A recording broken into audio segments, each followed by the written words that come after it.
Well, guys, it happened. We had an update. Hold on. Let's get out of the office. Go outside.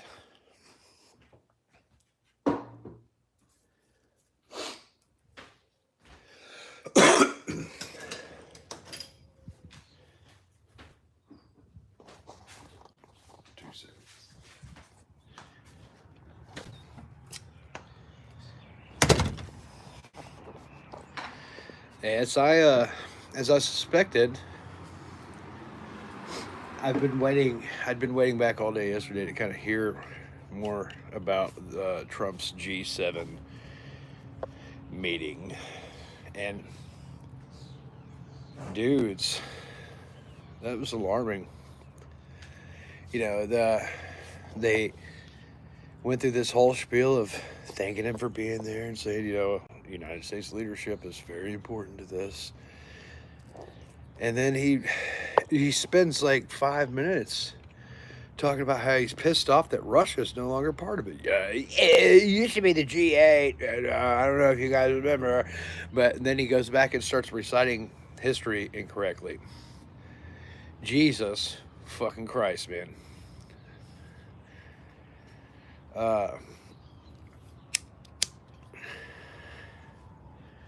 Really? I mean, does that not seem like even if Trump isn't directly communicating with Putin, like there's a triangulation situation going on where like his main concern is making sure that everyone knows that, Putin used to be part of the G8. Russia used to be part of the G8. I don't know why you guys kicked Russia out of the G8. This would be a lot easier if you guys wanted to kick Russia out of the fucking G8. And, dude, why did Russia get kicked out of the G8 in the first place? And why shouldn't the United States get kicked out at this point? So, yeah, man, we have a president who's willing to, it's like he goes there to talk about us. And he goes there to talk about the United States in his own fucking country, but yet he's going to spend 5-10 minutes making up excuses for Vladimir Putin. Dude, will you take your tongue out of Vladimir Putin's fucking asshole, please? Jesus fucking Christ, Trump. Like, come on, dude. We have got a fucking World War III situation going on, and here we are, one of the most powerful nations on the fucking planet, and we don't know where our president stands with a fucking terrorist fucking warlord. Jesus Christ, guys. This is bad. This is bad. And we might get involved in World War III and lose this time because of fucking Trump. It's bad. It's bad. Bad news. So, yeah. Dude, did anybody tell him what a G7, G8 summits are for? Or, what any of these global committees are for? Oh, yeah. It's another opportunity to remind everyone that Vladimir Putin used to be part of the G7. It used to be the G8. I don't know if you remember. Yeah.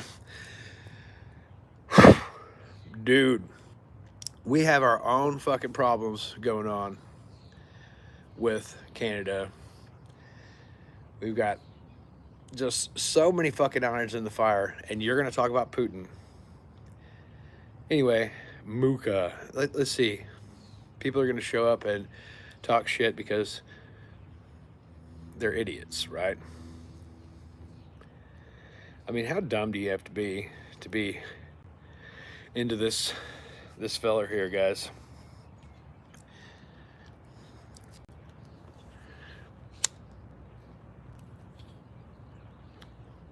No, Muka can stay and just keep making dumb comments.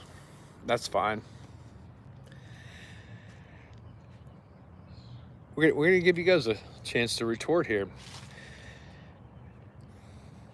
Do you guys think it's cool that our president gets invited to a G7, G8 type events, and you know when he's asked to speak to everyone,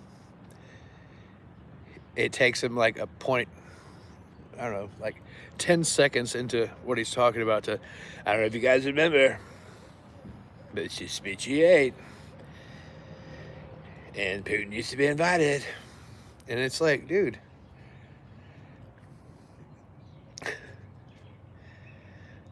If you guys ever had a friend group where like one person kind of gets kicked out of the friend group, and there's one person left in the friend group who's still friends with that person in the friend group, and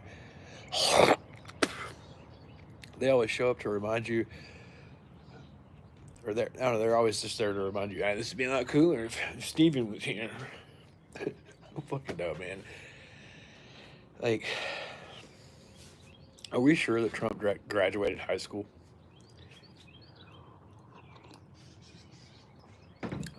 Or is he still there?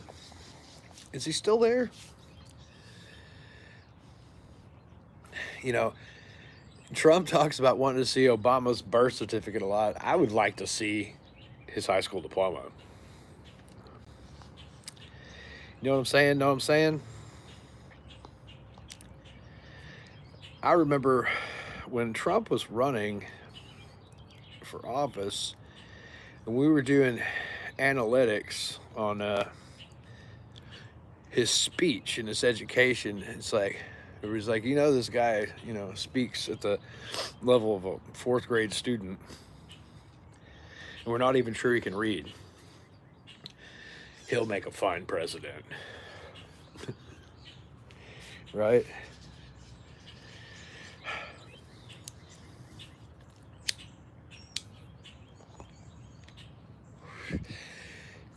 So rather than get his hands dirty in the actual diplomacy, Trump has taken the last 2 days to sulk, really. When he's questioned about anything going on in the world, he's not pivoting, he's not turning. He's just crying about how I thought everybody was going to work with me, and I thought we were supposed to talk, and I thought, we had a deal with Iran. We were going to do this deal with this and this deal with that. And it's like, dude, nobody wants to work with you, Donald. Nobody is going to trust you. And guys, when the United States, when Donald Trump got, inaugurated, he immediately set out to erode our global partnerships. And what we're seeing now is the kind of the result of that. And people realize that when these global partnerships and alliances are weak and fragile, that, now's the time to attack, right? And, it was real worrisome that during Trump's campaign, and even for the few months leading up to the inauguration, he didn't have anything to say about Russia. He wasn't talking about Israel. He was dodging these topics, knowing damn well what he was going to do, and knowing damn well that it was going to be very, very unpopular. And rather than, raise any more Nazi red flags, they chose to dodge that topic, right? Despicable.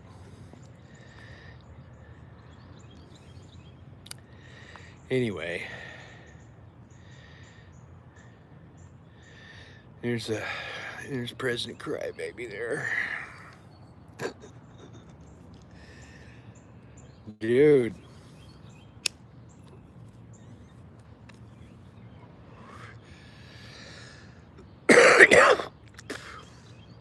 It's like he never learned what what small people sound like. But um, you know, I get it. Maybe he's depressed about his fucking shitty parade. And of course, he's going to be mad at Pete Hegseth for doing that parade. You know, for strong arming that parade. It's all your fault, Pete. This is your idea. You've been a shit in my cuts from day one, Pete. And you know, it's so Pete Hegseth's days are numbered, guys. You know, no matter how much he pledges loyalty to his idiot boss, it's only a matter of time. And that'll be nice. That'll be nice to see Pete Hegseth on the chopping block. But then you got to worry, well, who's the next war hawk they're going to bring in?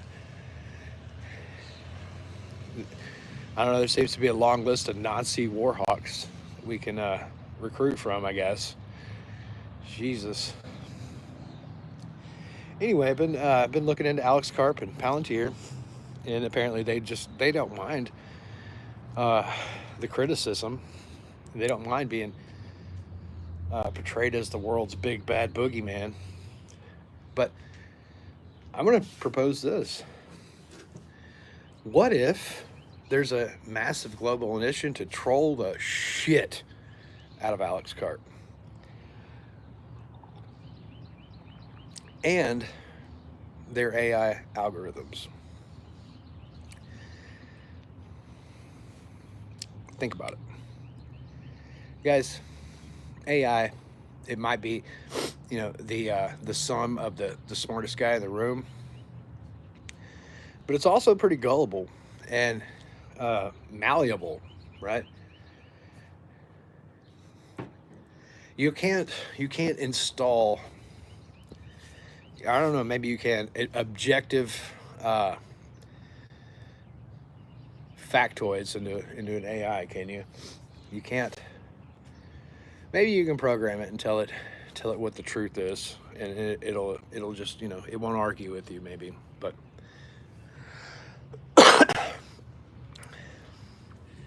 wouldn't it be funny as hell if Alex Karp and Palantir create this monster AI and it just keeps feeding itself intelligence, but before you know it, the internet's full of unsavory information and factoids about Alex Karp and Peter Thiel and Elon Musk. And, you know, at some point, you're no longer curating your future, Alex. At some point, we will be curating your future and in control of your narrative, Alex.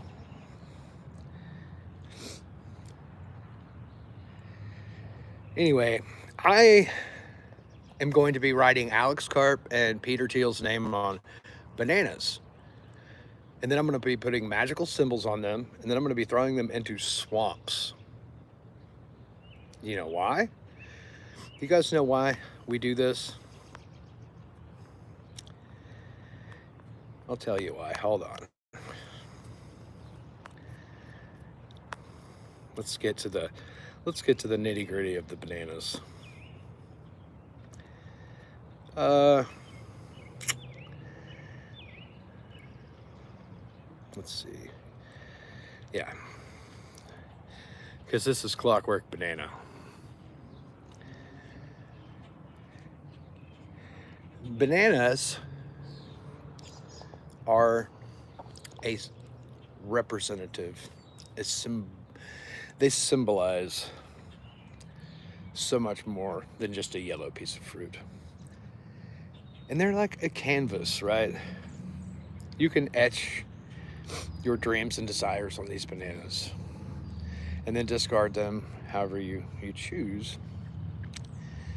But in this particular instance with Donald Trump, Elon Musk, and Pete Hegseth, and these Peter Thiel and Alex Karp, and these Nazis, really, Putin,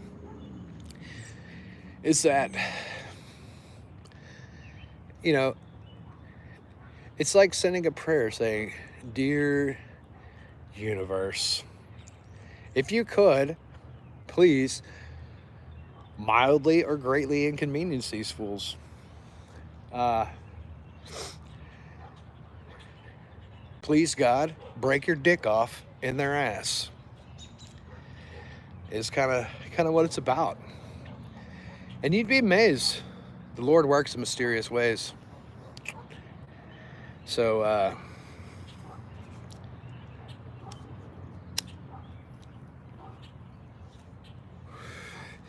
anyway, it's always fun when mouth-breathing Trump tard bots show up.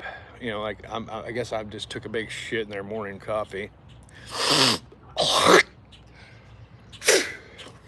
I bet I could spit a loogie further than you. What you want to bet? What do you want to bet? Let's see.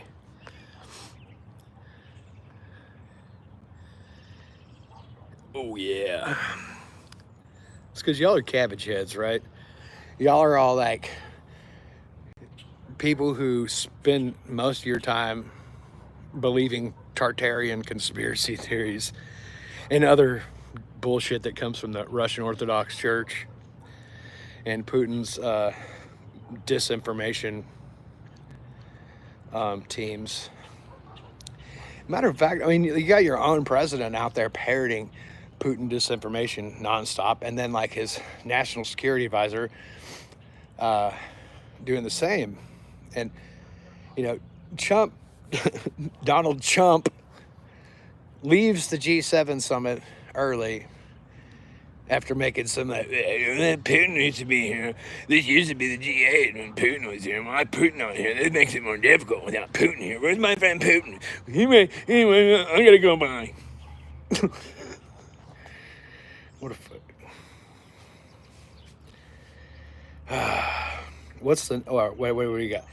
What is the next step from here? What is the answer? Well, the answer is bananas in the swamp. Trust me. If all the people who showed up to the No Kings protest actually listened to me and just stayed home, bought some bananas, marked them up with all the politicians they hate, and then taken those bananas and like maybe went and threw them or placed them in places where these bananas would be found, I think this would have a much more lasting impact. And yeah, a lot of people on the streets does have a lasting impact, and you're like, wow, look at all these people who turned out. But this will soon be just another moment in time in which we saw our country rise up a little bit. And, let's recall the moments of the past. And it all just gets lumped together, right? Because there's no bananas involved, right? If there were bananas involved in protest, it would be funnier. It would catch more people's attentions. Anyway, that's why I believe bananas are by far one of the most superior ways to protest. People make jokes about, don't etch bananas at the supermarket that you didn't pay for and leave messages for people. You better buy those bananas if you're going to etch them, right? But you are allowed to buy bananas from a Walmart, write things on them, and then take them back to the store and don't even ask for a refund, right? You just leave it there. You don't need a refund. You're allowed to do a lot of things. And guess what? It's not littering. It's not littering. It's organic compost. So, yeah, that's what we're going to do about it. Rather than, do anything else, we're gonna toss bananas about it. And let's see. Anyway, I don't know if you guys remember this. Most of you probably don't. But back in September 2018, some friends of mine and I created or it was mostly me, and then I just invited other people. We created a Donald Trump impeachment watch party, right? Do you know why? Because we were eager to watch Donald Trump get impeached, not once, but twice. And we worked towards manifesting that, right? And when it happened, we were like, hooray! Magic is real. Anyway, no more games, no more games. So, we're going to work on impeaching Trump a third time. But we got to make sure that JD Vance is gone too, right? Can't have JD Vance in there. Nope. Nope, nope, nope. Why not? Because we got this issue going on, guys, that we got. See, JD Vance is like super Nazi in that Peter Thiel is the one who's paid for most of his education and propped him up and put him in the position that he's in. And see, we can't trust Peter Thiel. And, he sent him to Yale. And let's just assume that he became a member of the Skull and Bones. What is the Skull and Bones? Are they tied to Nazism? And there's a lot of things tied to Nazism. That's what you guys don't understand is, shit, half the people who show up to these threads to talk shit to me are Nazis. They probably unironically say the N-word, but they look around first and make sure there's no black people around before they do it, right? Because they're cowards.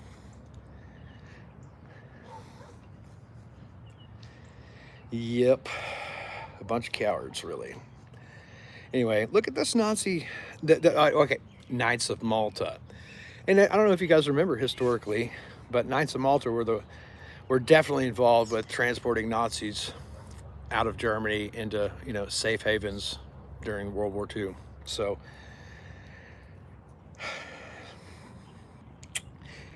Knights of Malta is basically like, the Catholic Operation Paperclip. So look it up.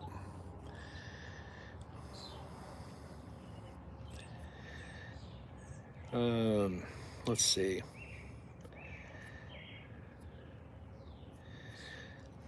Anyway, I think Tupac died, but Machiavelli was a great album, right? Even though it was a death row cash grab of, just putting together Tupac's older works and putting a record out. But Hail Mary, come with me, run quick, see, what do we have here? Anyway, see, the problem with JD Vance is that he's already way too unpopular, and there's no way to fix that, dude. There is not enough cool juice on the planet to make JD Vance cool. Okay, he's never gonna be cool. He's never gonna appeal to the masses. And we're never going to forget about that couch. He will always be remembered as the guy who fucks his couch. Whether or not that's true, I don't know. But JD Chan will always be JD Chan. And, the meme industrial complex can make fun of him all day long, but I think it's time to, to not just make fun of him, but like get down and dirty and honest about this. And part of that's getting honest about Peter Thiel and Alex Karp. So, yeah. Let me go back inside here. And we're gonna consume some more news. Hold on.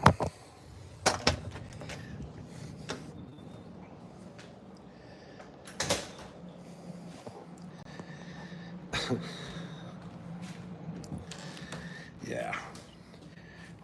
Welcome to Joey Farr live during wartime. Season 1, episode 13.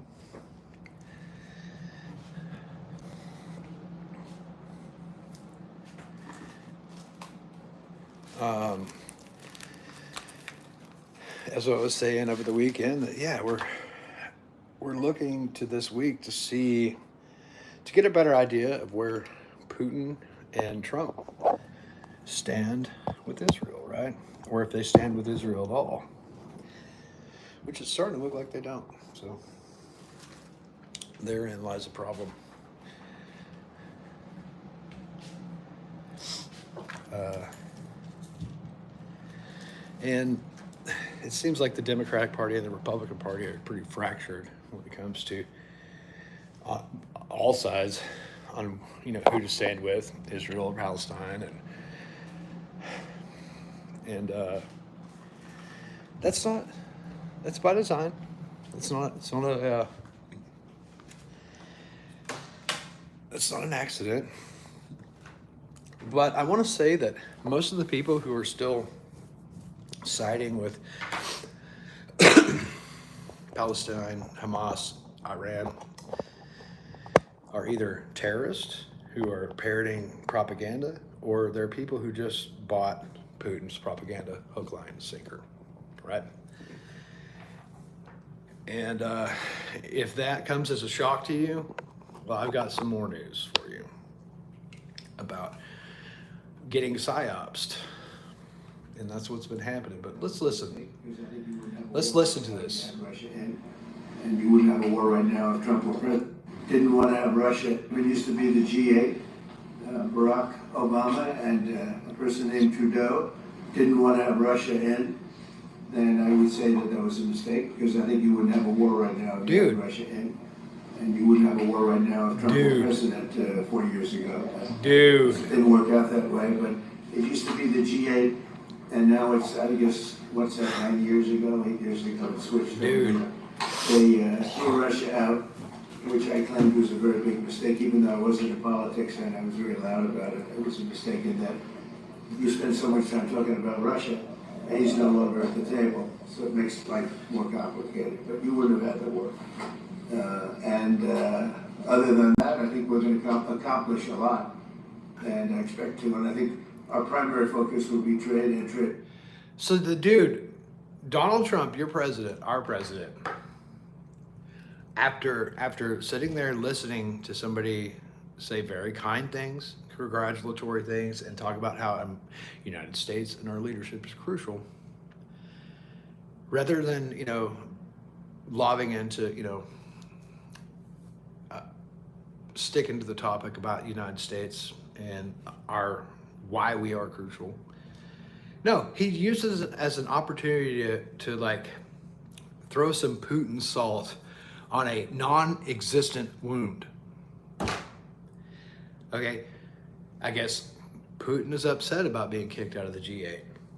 Still, to this day, to the point to where he will harp into Donald Trump's ear and be like, I don't know, where Donald Trump feels the need to go out there on the global stage to make excuses for Vladimir Putin and to condemn the rest of the G7 for not allowing Russia to be there. We all know why Russia's not there. And oh God. Let's see. Russia conflicts.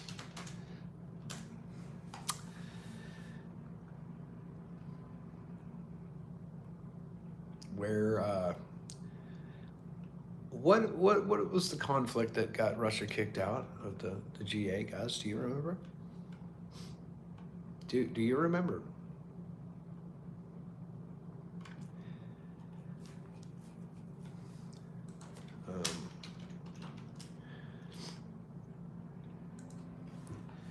Let's see. We had the Russian-Georgia War. So, okay, basically, in a nutshell, Vladimir Putin, since coming into power and since the collapse of the Soviet Union, has basically slowly but surely been trying to inch their way back into making war with everyone who left Russia and the Soviet Union. Let's see, war with Georgia, and then there was what? I'm I'm trying to think of the second war that they got into. Maps. Be easier just look at a map. But you know, it's like war with Georgia, war with Ukraine, and then there was one that started with a C. And I'm gonna feel dumb once I remember this. Oh man, it wasn't Croatia. It was not Croatia. Was it?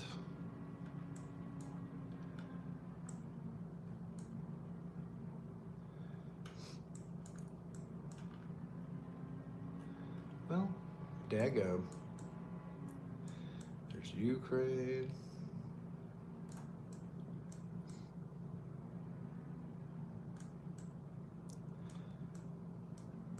It was an island, right? Anyway, anybody know in the comments? Let's see. Let's find another fun picture. Blah, blah, blah, blah.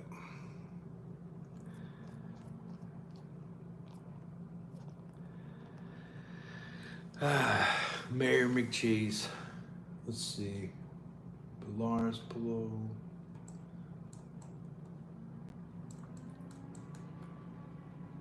I look forward to that. And the G7 used.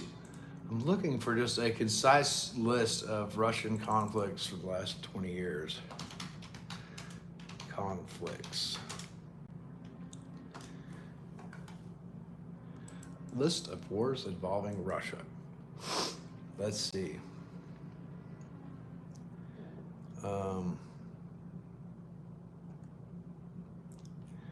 Daggum.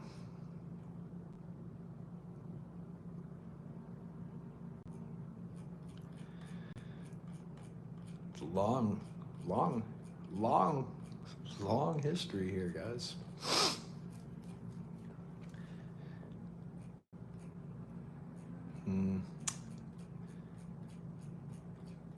How many wars has Russia been involved in?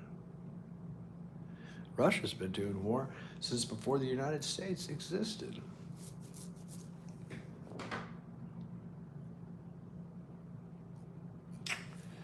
Let's see. Here we go. More recent.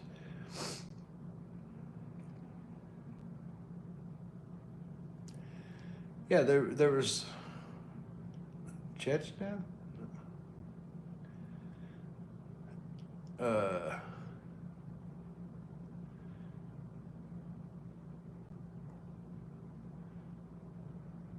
Oh, okay. The annexation of Crimea. Annexation. Was it Crimea? Yeah, it was Crimea because I get the word Crimea and the word Kremlin mixed up a little bit. But I would like to note that a Russian intelligence agent is referred to as a GRU, okay? So we're gonna talk about Despicable Me for a minute. Okay, Despicable Me. Let's see.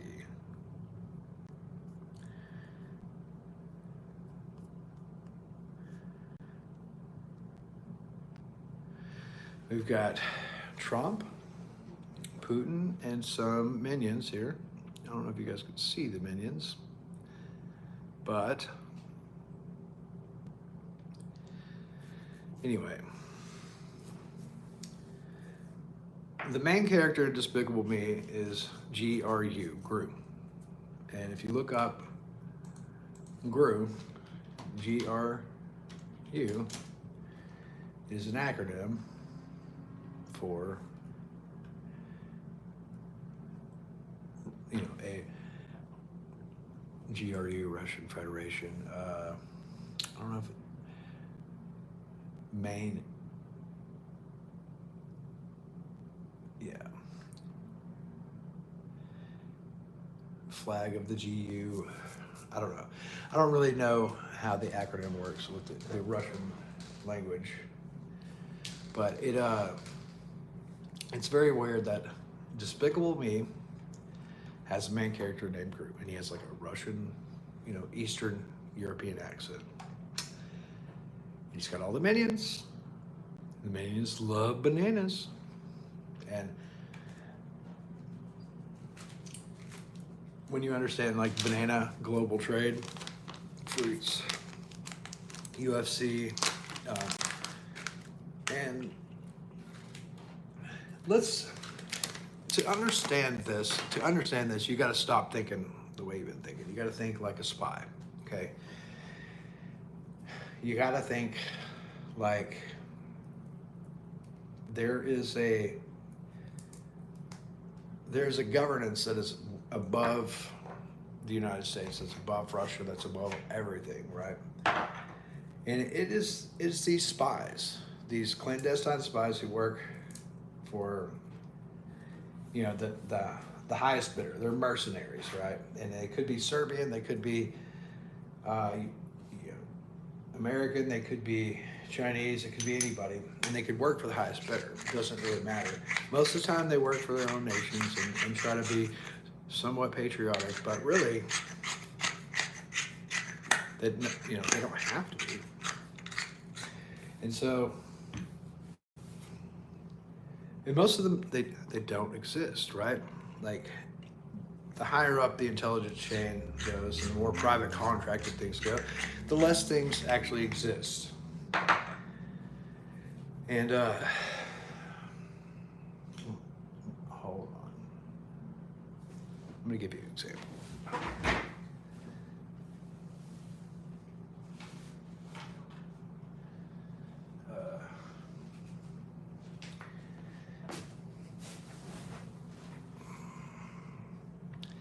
Never happened. This doesn't exist, right? These stickers were never made. General Petraeus of the United States military did not get mad about these. Never happened, okay? It says, putting warheads on foreheads, cleared hot for you by some task force that never existed. Okay?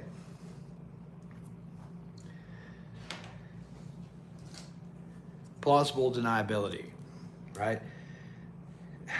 If you're, you're running things and you're like, well, how do we get these dirty deeds done dirt cheap and keep our hands clean? And that's why you have private contracted military.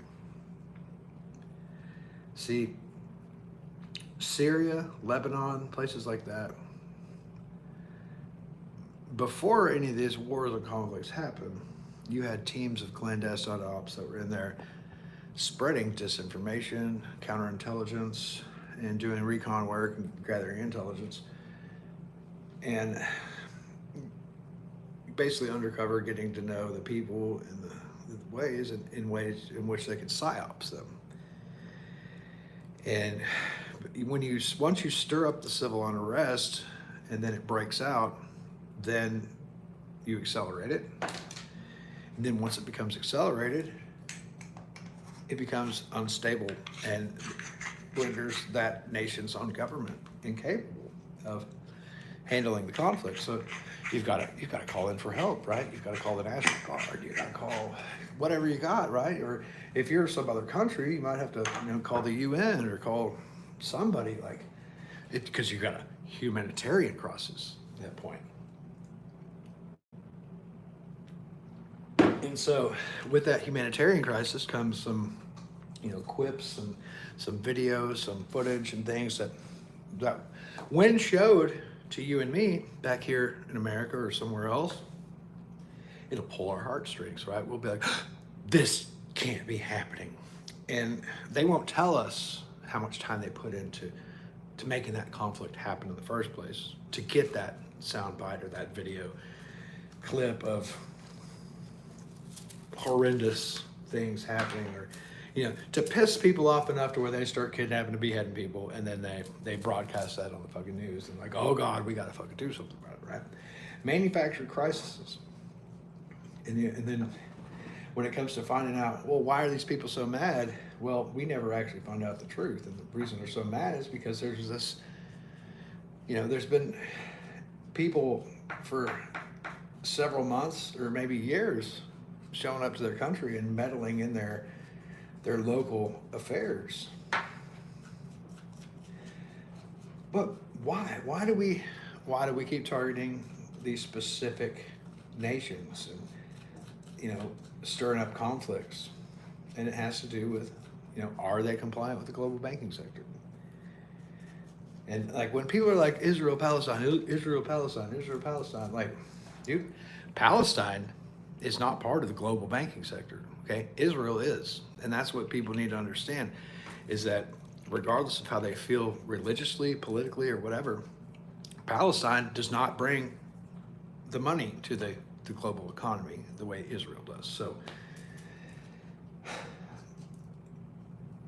if Palestine had spent the last 40, 50 years focused on the diplomacy end of things and showing up to the meetings, when they were discussing borders and things like that, then we wouldn't be in this situation to begin with. But no, they would rather lean into the barbaric narratives.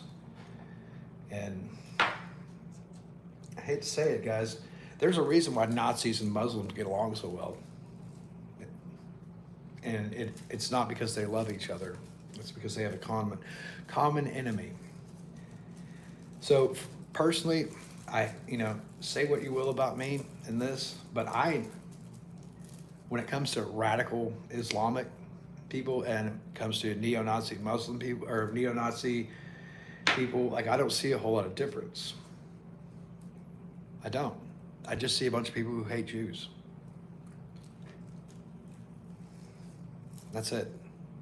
A bunch of Jew haters. And you could be, there's a lot of people who like to have the arguments about, Israel is a country. It's not a people, and it's not a religion. We're at that point, guys. We're at that fucking point where maybe it all is. Maybe it is. Maybe it all is a people, a religion, and a country, and it doesn't matter anymore. Like,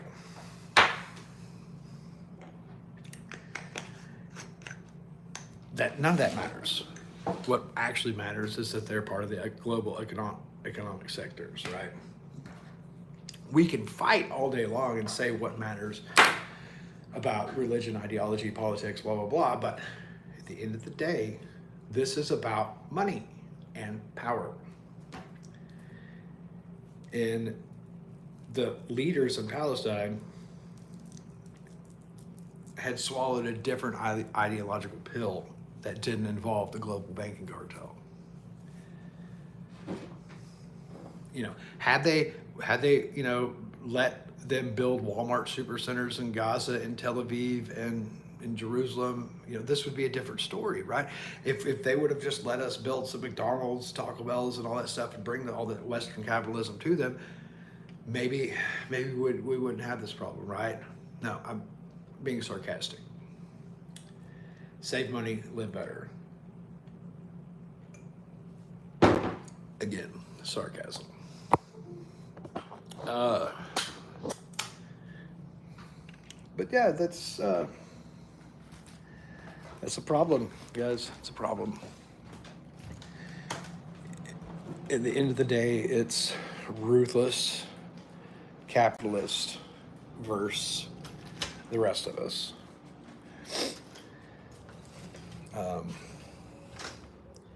But the funny part about it is, in order to have successful capitalism, you have to have a currency in which people value, right, and use for trading. And the fact that people have been moving away from the the United States global petrodollar. It's just that the most dangerous factor is that Trump keeps trying to appeal to Putin and be Putin's friend when Putin wants to destroy the United States more so than probably anyone else on the fucking planet. And, you know, he's got the motive. He doesn't have the capabilities, but he's got good reasons.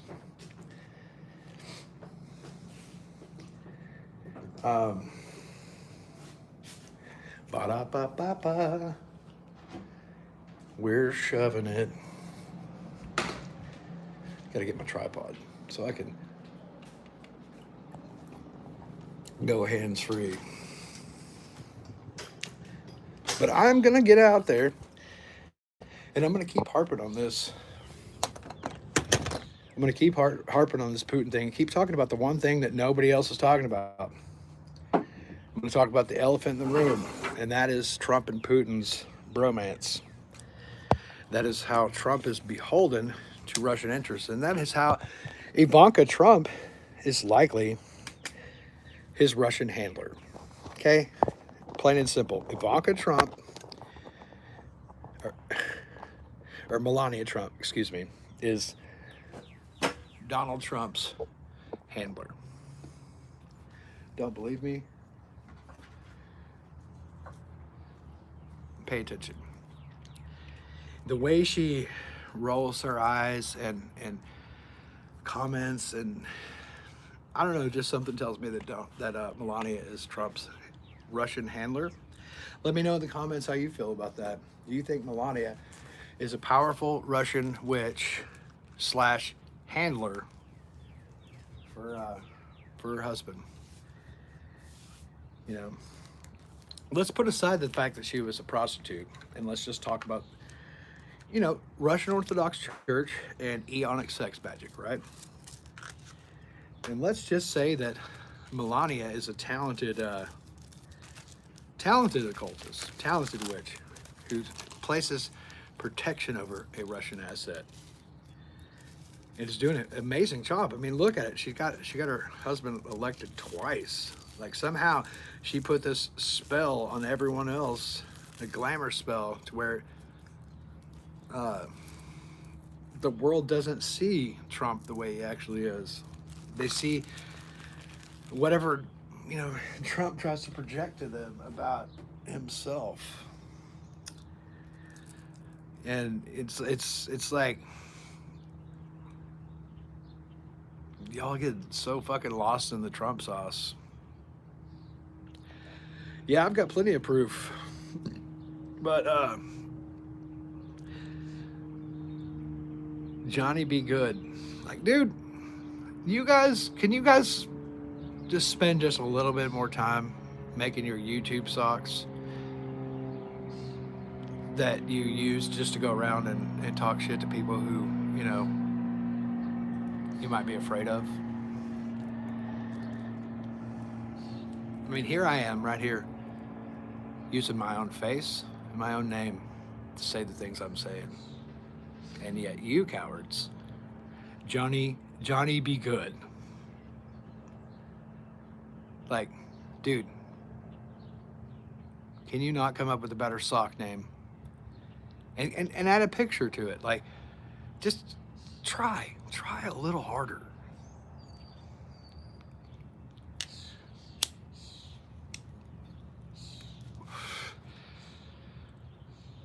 Like, is this the best Putin could afford? You guys? Really? Is that how far the mighty have fallen? Like,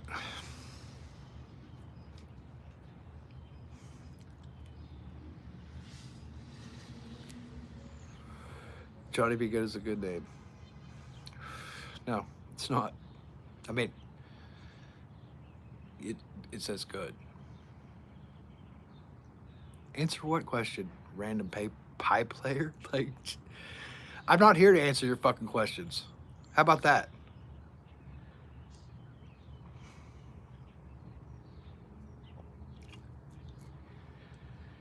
Anyways, save money and live better, guys.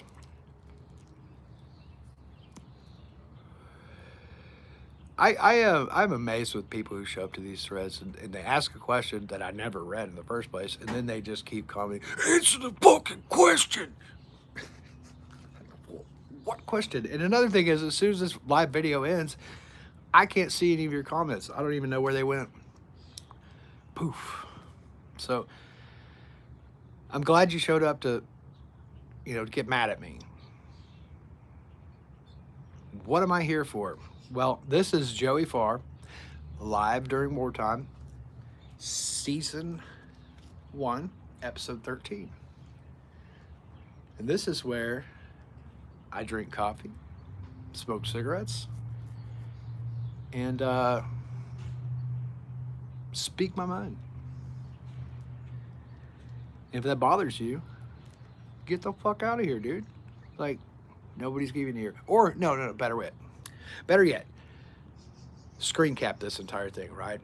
And then screen cap your comments, and then that I'm not even reading, and then go back to your little 4chan troves and your mouth breathing troves and be like, I fucking own this libtard on the internet today. And tell you what.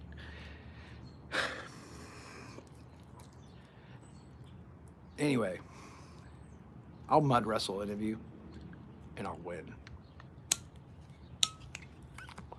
And I'll vote for Obama a third term while I do it. By God. Because you know what? If Trump wants to overturn the voter laws and make it to where he can run for a third term, then nobody deserves a third term more than Barack Hussein Obama.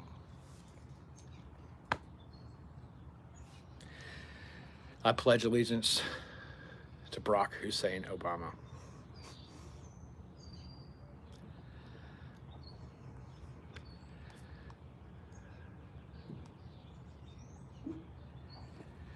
Why? Why would I pledge allegiance to Barack Obama? Because he follows me on Twitter and Trump doesn't. Maybe if Trump had been following me on Twitter this whole time, he wouldn't be as stupid as he is, right? He might have learned something. You ever think of that? Obama followed me on Twitter. I'm, one of 650,000 people that Obama follows on Twitter.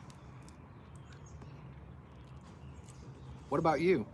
Does Obama follow you on Twitter?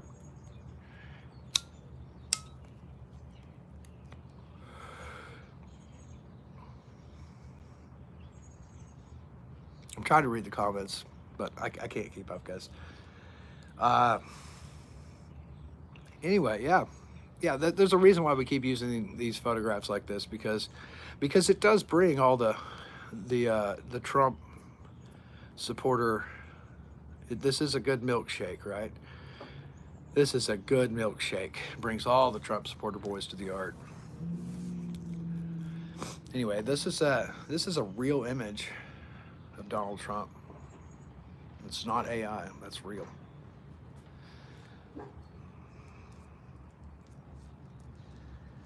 Babies with telephones.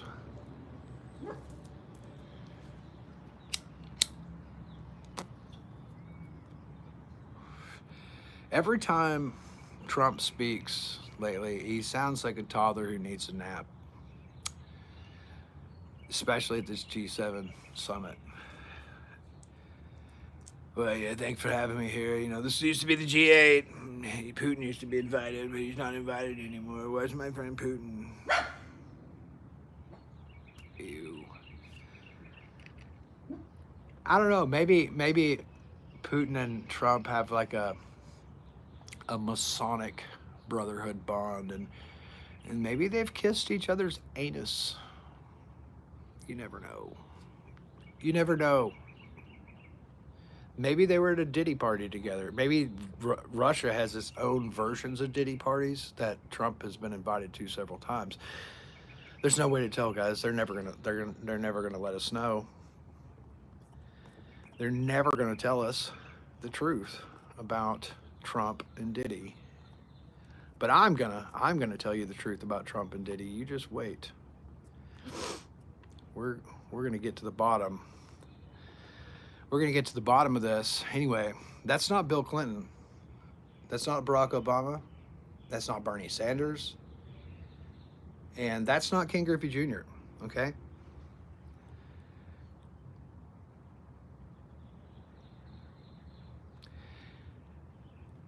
Anyway,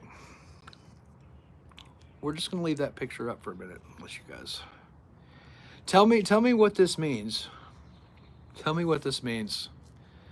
I mean, this is your president, and I believe that's Sean P. Diddy Combs. I don't know if you guys heard of him before. Oh, look, there they are again. Oh, is that Melania, or is that J Lo? That's J Lo, isn't it? That's J Lo and P Diddy, and I don't know. It could be J Lo. I don't know. The point being is that guy. That's not Mace. That's not Biggie. That's not Tupac. That's P Diddy. Anyway, we'll be here all day, guys. We will be here all day. We could go get some photos of Trump with Epstein too. Are you guys Epstein supporters?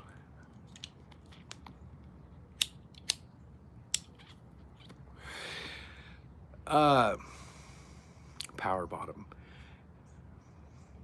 No, the world's most powerful bottom is Keon Hughes, and let me tell you. Let me tell you about Keon. Let me tell you about Keon. But first, we're gonna do that. Here, don't look at that. Don't look at that. Don't look at that image. Ah, you looked at it. You're gay now. Good luck.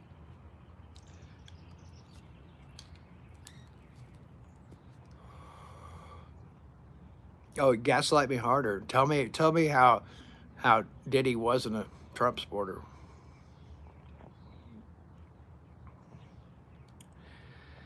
Oh, lame ducks. Gotta keep your lame ducks in a row.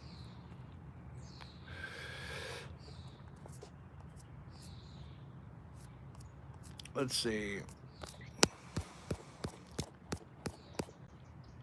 Well, can't find my super cool pictures of Guido McHughes.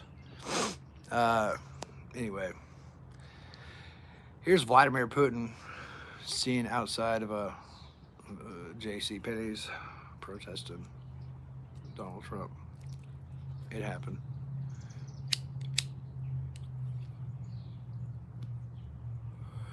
All right. Anyway, let's see. More gay imagery. More imagery to turn the audience gay. I just want to let you guys know that aliens are fake in America. They used to be fake in German. But then the Americans, the United States, not Russia, won World War II and recruited the aliens to our team. So now they're ours.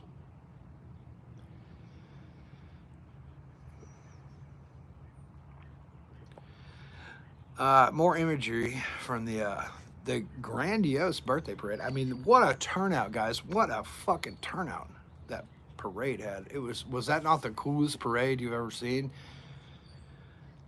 It was really kind of McDonald's and Burger King to provide mascot floats. It was really cool to see a huge grimace floating down Pennsylvania Avenue.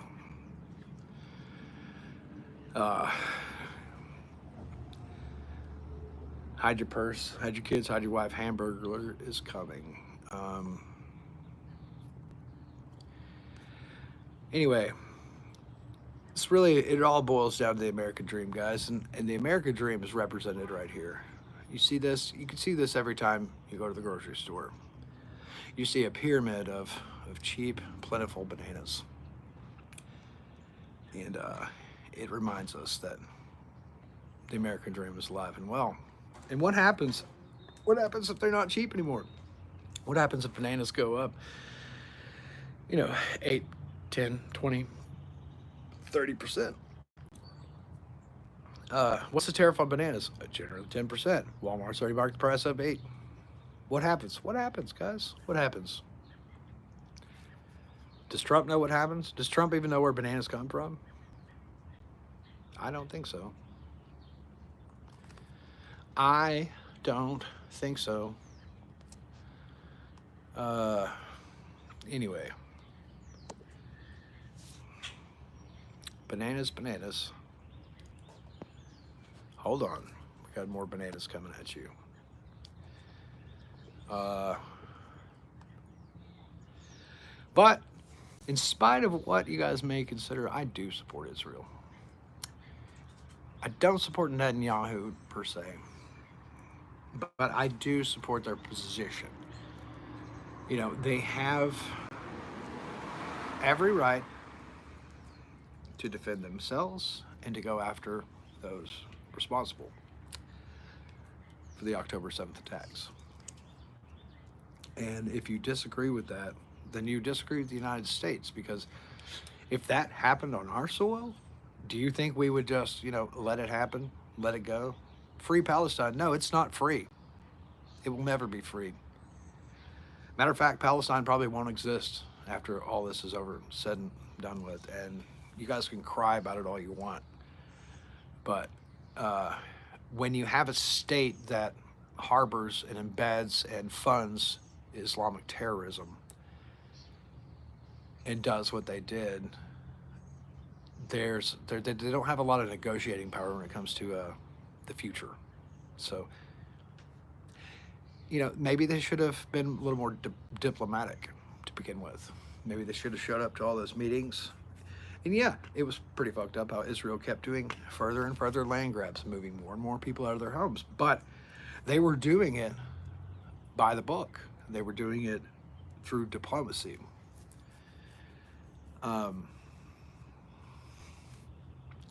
When you have one nation that's expanding and the other that is, I don't know, guys, Gaza is a pretty dangerous place to be. Okay.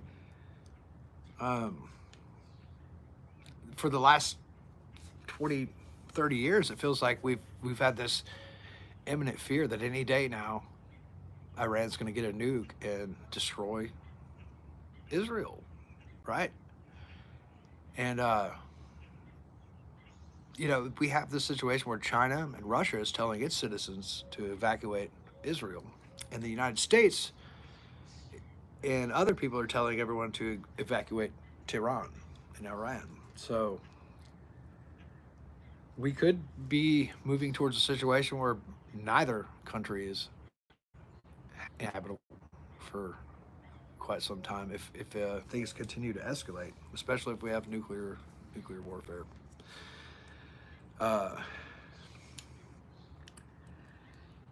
But like Trump complaining today or yesterday that the G8 it used to be the G8, but then you kicked Putin out, you kicked Russia out, and like we're just gonna forget why Russia got kicked out of the G8. We're gonna forget about Crimea. We're gonna forget about the Georgian conflict. We're gonna forget that Russia has just been nonstop engaged in the same shit. Like Vladimir. Hold on.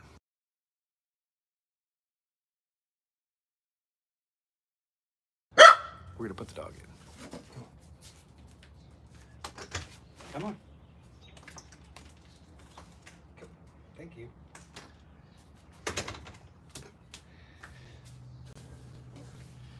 Yeah.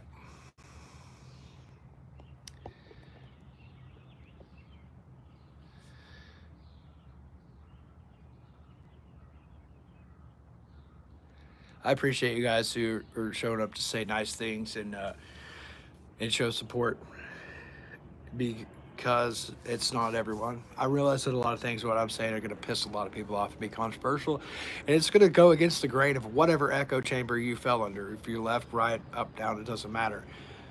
I'm coming at you directly from the middle. Okay, stay purple.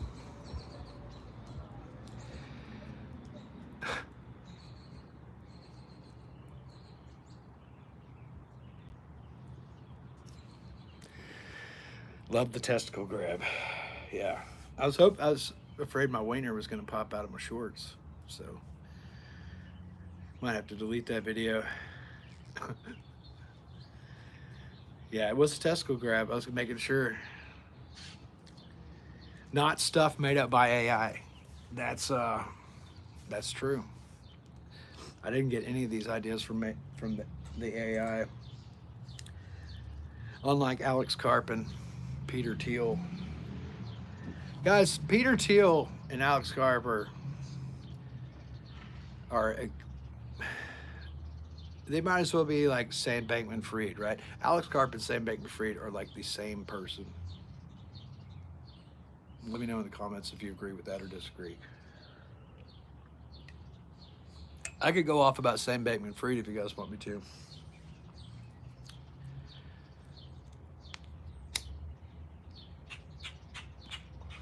About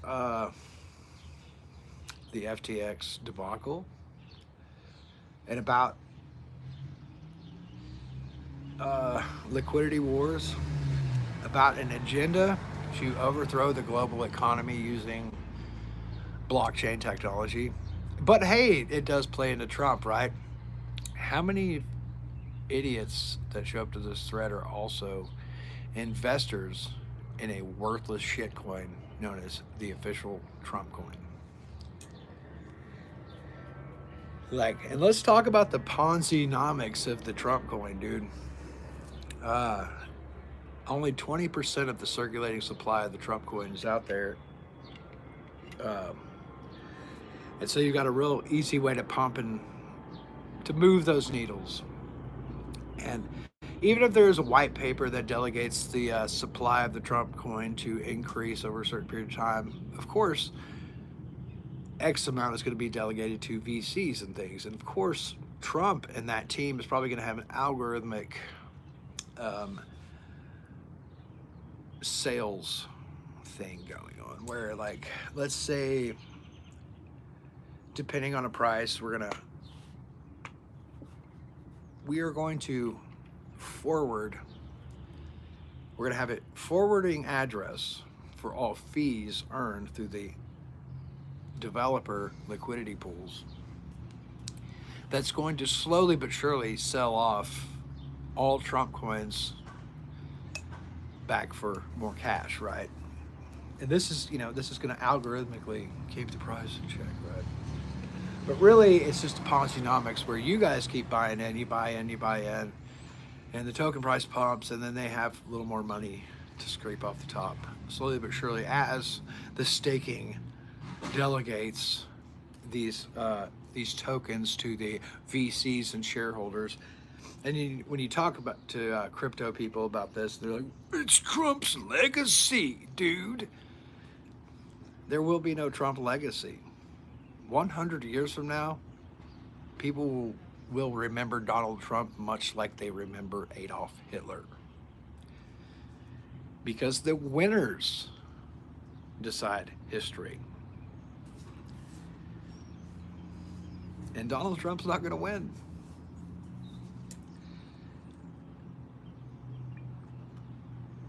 Now, the USA could still win, but Donald Trump is not going to win.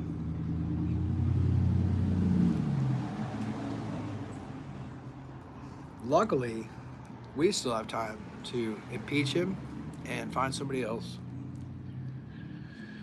Luckily, we still have time to pretty much round up the entire Trump admin and prosecute them as war criminals. Round them up and then,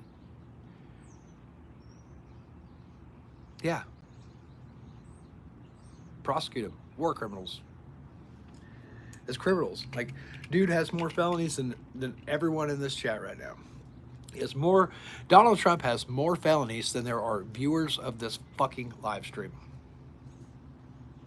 Cheers. You think by that metric I'm not going to run for president? You bet your sweet ass I'm going to run for president.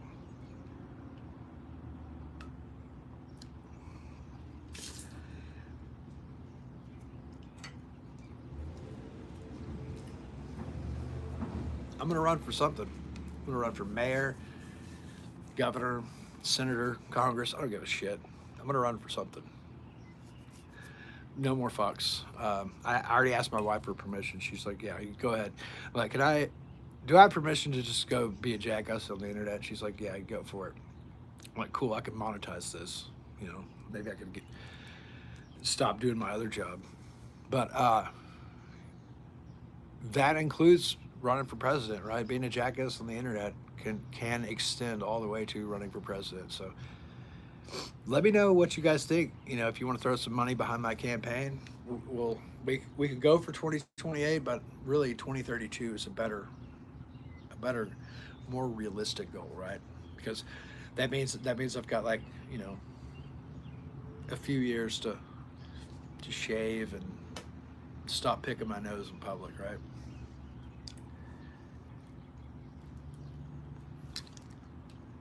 Learn how to eat soup without leaning over the table. All these little proper etiquettes. But I think I might look good in a tan suit, and I'm ready to hear the world criticize me for wearing a tan suit.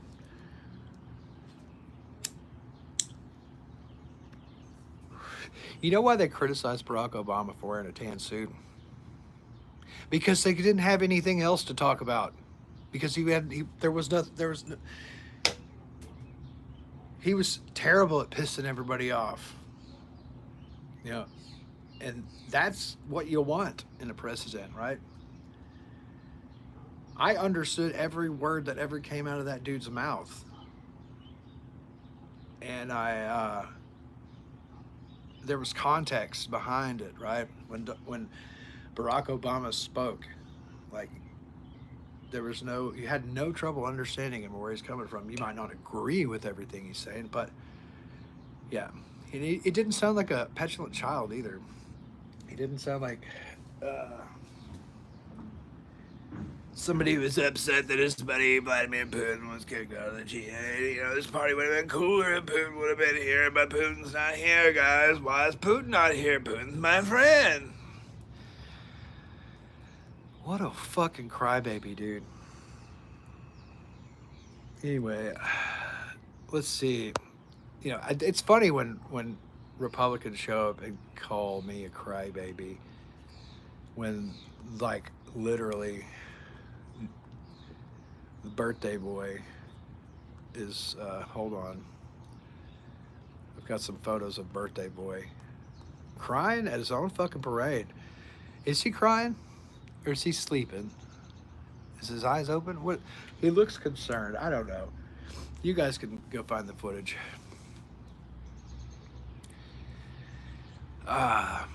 Is he crying? I think he's crying. I think he's really sad. And he's mad at Pete Hegseth. He's like, Pete, you told me this parade was going to be so cool, Pete. And it was probably Pete Hegseth's idea to begin with. It's like, President, I'm so glad you picked me. Anyway, I have some plans. And I was thinking that, you remember how you wanted to do a parade back in your first term and they wouldn't let you? Well, I've got a plan. It's the 250th military anniversary and it falls on your birthday, President. This is what we're going to do. We're going to piss off the liberals. Like, if you guys put half the energy you put into pissing off the liberals into actually, like, brushing your teeth and taking a shower and learning the English language and educating yourselves, and, like, we wouldn't be here, right? No, but it's all hookers and blow and self-gratification, right? You know, I'd drink whiskey with Pete Hegseth, and I would drink him under the table, so... Bro, you're a clown. Yeah, and so are you, okay? Clown lives do not matter, okay? Take that to the bank. Clown lives do not matter, okay? Being a clown is a choice. It takes many years of training and expertise, okay? You can't just, clowns, nobody is born a clown, right? It takes years of practice. And don't let anyone tell you otherwise. It's a choice. But clown lives do not matter. Tell your juggalo friends that. And if somebody gets upset about that statement, then they're probably not a clown. The proverbial mic drop. Here's the mic drop. Clowns don't get upset. Clowns get sad or happy. Okay? And if you don't know what I'm talking about, you need to go back to clown college. Place Trump should have went. You know, did Trump get a degree from anywhere? Did he get his high school diploma, or or does anyone know what his former teachers had to say about him?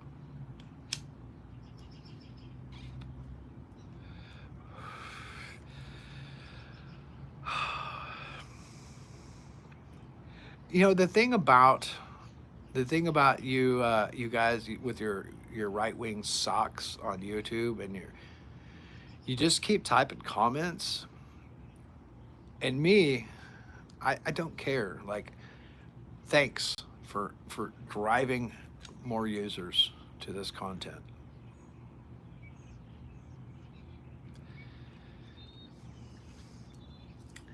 Anyway,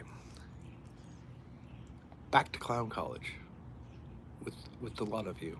Okay, you need better jokes. The left can meme. Okay, the left is kicking your ass, and we're going to continue to do that. So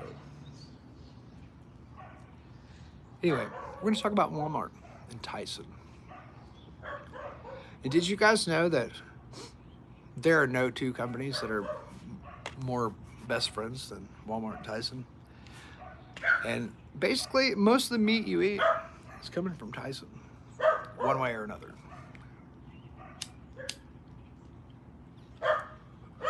And it's being sold to you in a Walmart store.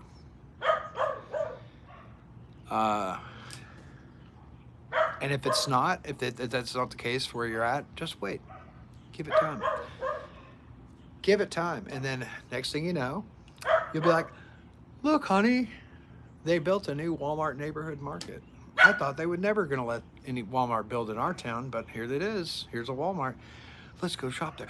Everything is so much cheaper. And look at these products. Look at these deals. And before you know it, slowly but surely, you feel like an idiot to shop anywhere else. And that's what Walmart does to you, right? And they will cut that cost. They will make almost no profit on some products because there's profit to be made other places, right? And they've been studying this for a long time. Matter of fact, Walmart doesn't mind losing money on certain things because they understand how to write it off. And the same thing with their waste products. Like all the food waste that you think would go to waste that gets put on Walmart shelves, it's no longer going to waste, guys. Guess where it's going? Food banks. Feeding America. Feeding America is a new company that emerged during the COVID, where founded by the CEO and former treasurer of Walmart, who is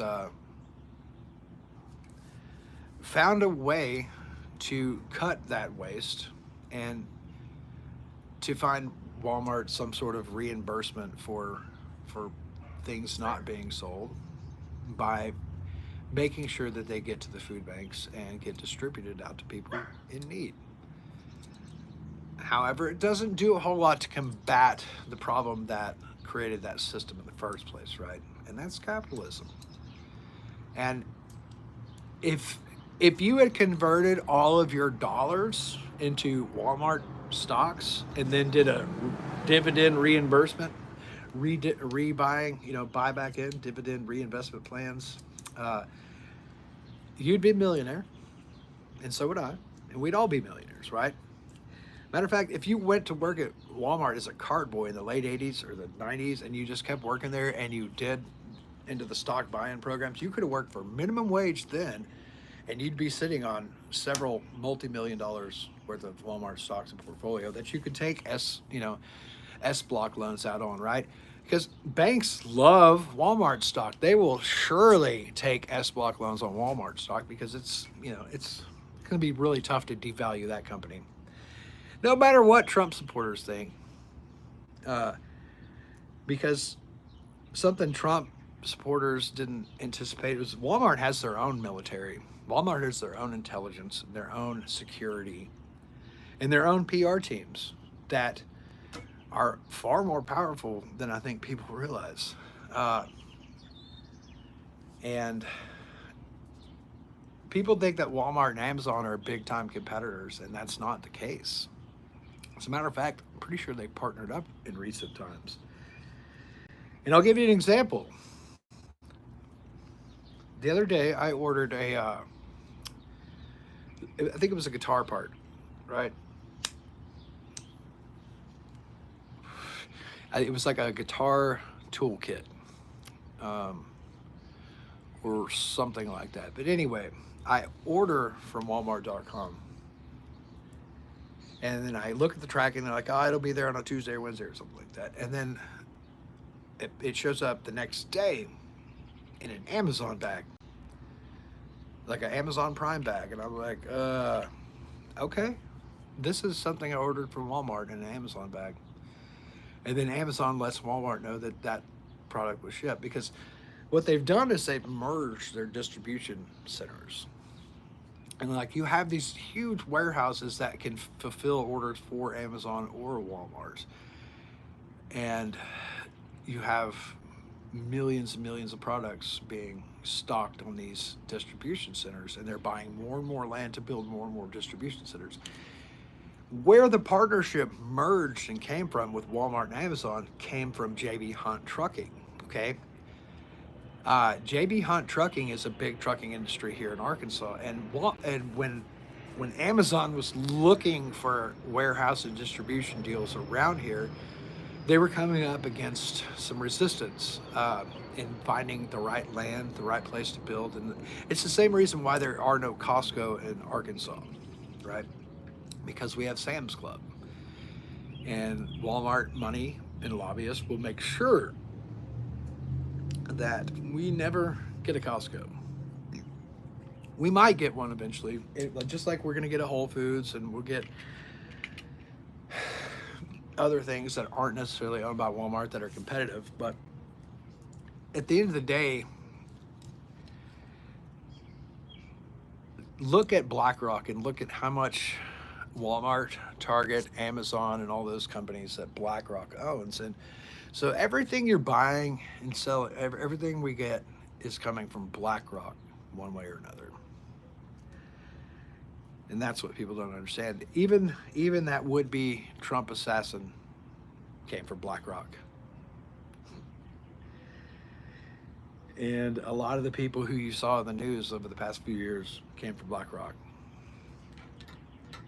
And the real enemy to the people of the world is BlackRock, Peter Thiel, Elon Musk, billionaires who, do you not think they won't spend billions of dollars to psyops you and make you believe shit that isn't true or make you angry about shit that doesn't even matter? Of course they will. Because there's the two most valuable things on the planet are not money, are not land. It is self-control and the narrative. Okay? If you can't control yourself, you can't control the narrative about yourself. So I'm going to leave you guys with that and get back to I'm going to take a shower and go to work, all that kind of fun stuff. You guys have a great day. We'll try to do this as much